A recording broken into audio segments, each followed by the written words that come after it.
It's Friday, August 2. This is the news on PBCJ. I am Simone Absalom. The Ministry of Education, Youth and Information plans to spend approximately $817 million to provide textbooks, electronics and other supplies to support the National Standards curriculum at grades 1 to 13 for the upcoming academic year. Minister with responsibility for education, Carl Samuda, informed during his contribution to the 2019-2020 sectoral debate this week in the House of Representatives that distribution of these resources will commence in August.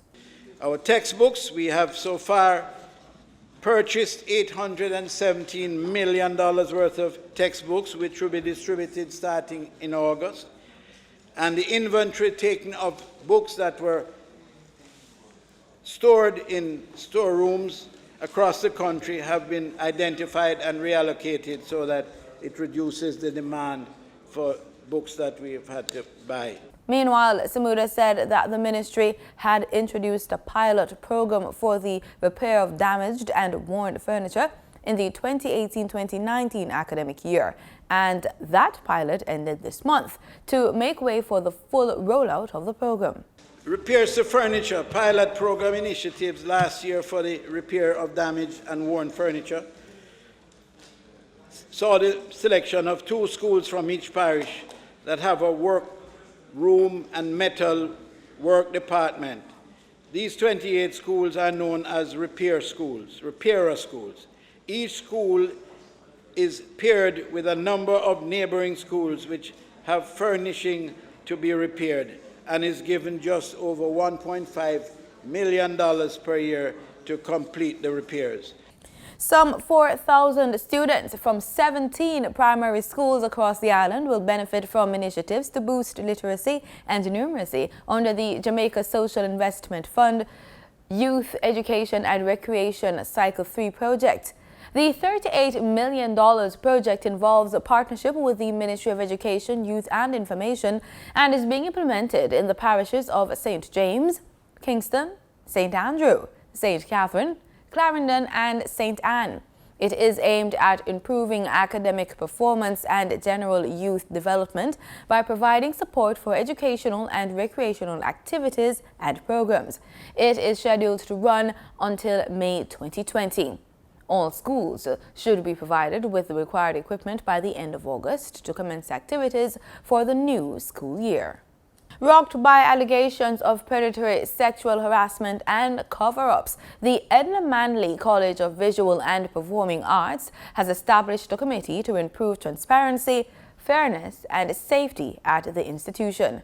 The 7-member Possibilities Committee, headed by Dr. Amina Blackwood Meeks, has direct reporting responsibilities to the institution's principal, Dr. Nicolene Degrassi Johnson. It comprises college stakeholders from diverse perspectives. A release from the institution made that disclosure. On June 13, at the conclusion of the academic board meeting, a decision was taken to establish the committee to critically consider the recent developments emerging from the catalyst, as well as the forecast of any other possible situations that could arise, so that necessary strategic and preventative measures could be established. About 380 Jamaican motorists are to benefit from the government's $24.5 million compensation package for alleged damage to their vehicles linked to the sale of contaminated or bad gas at petrol service stations in 2015. Minister of Science, Energy and Technology, Favour Williams, made the announcement in a statement to the House of Representatives this week. The committee, Mr. Speaker, also documented their view that compensation should be made to affected motorists. Recently, I signed a letter to the chairman of Petrojam supporting MICAF's recommendation that the refund of $24.5 million should be made to consumers who have been verified as having suffered material damage from contaminated petrol sold in 2015. These consumers would have submitted genuine claims with supporting documents within the specified deadline and have been waiting for almost 3 years for redress. She said that following up on the advice of the Consumer Affairs Commission in January 2016, approximately a month after the issue broke, 478 complaints were received from motorists claiming engine damage resulting from the use of the gas. The situation emerged in December 2015 after then Energy Minister Philip Polwell confirmed reports that motorists were complaining about being sold contaminated gas at service stations, which was damaging their vehicle engines. The Bureau of Standards, BSJ, and a state-owned oil refinery Petrojam launched a full probe, and a full quality fuel report was released revealing details of illegal mixing stations, rogue service stations, and conspiracies at various levels of the petrol trade. The Jamaica Gasoline Retailers Association has given the thumbs up to the Energy Minister's directive for Petrojam to ensure consumers affected by the contaminated gas in 2015 receive compensation. JGRA President Gregory Chung said he was pleased with the announcement. He's quoted saying, "This is something we've been advocating for some time now. This will help restore confidence in the petroleum trade, and we think it's fair, and we're happy that the minister has seen a way to get this done." End quote. Jamaica celebrated Emancipation Day on August 1, one of the most significant dates in the country's history. Prime Minister Andrew Holness, in his message, said emancipation was not a gift.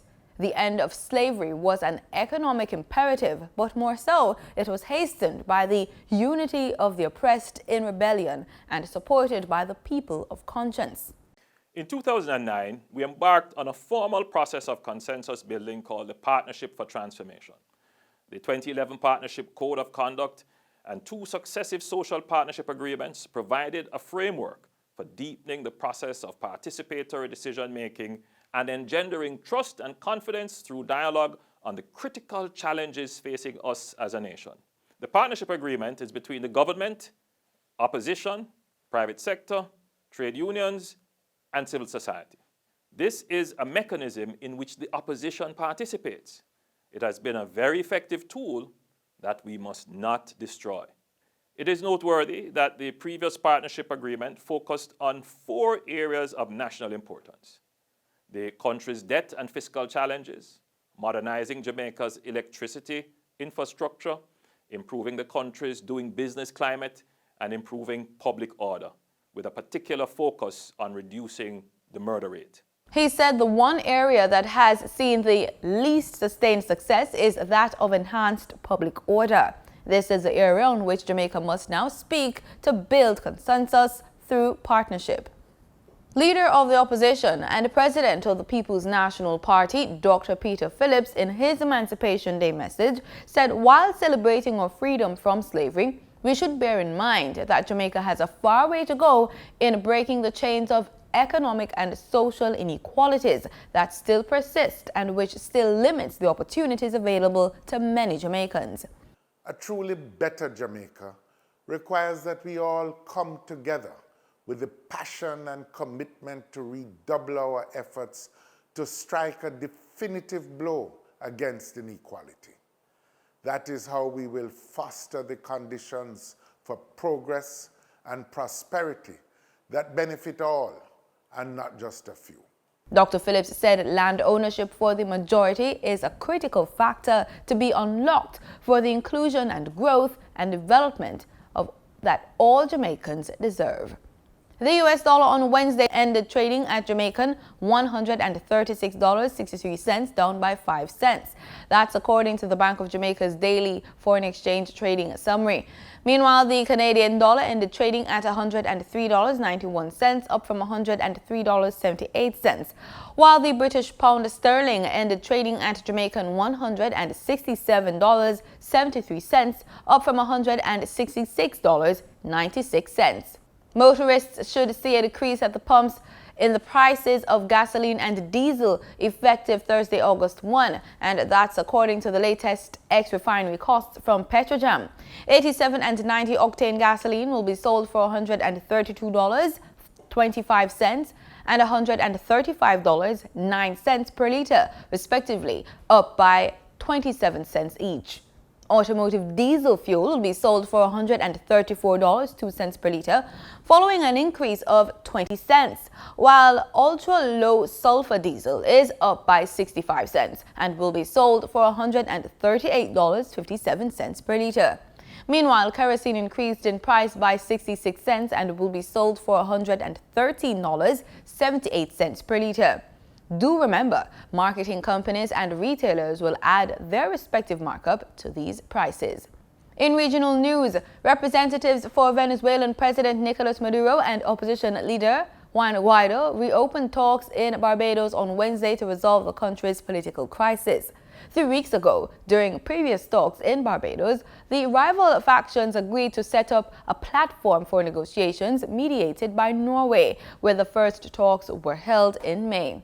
Venezuela's Vice President Delcy Rodriguez confirmed in a news conference that Maduro representatives had traveled to Barbados to meet the opposition.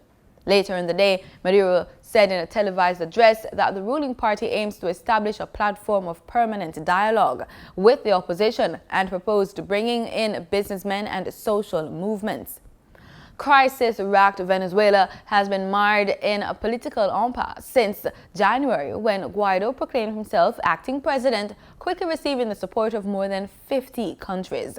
The oil-rich, cash-poor country has been in a deep recession for 5 years.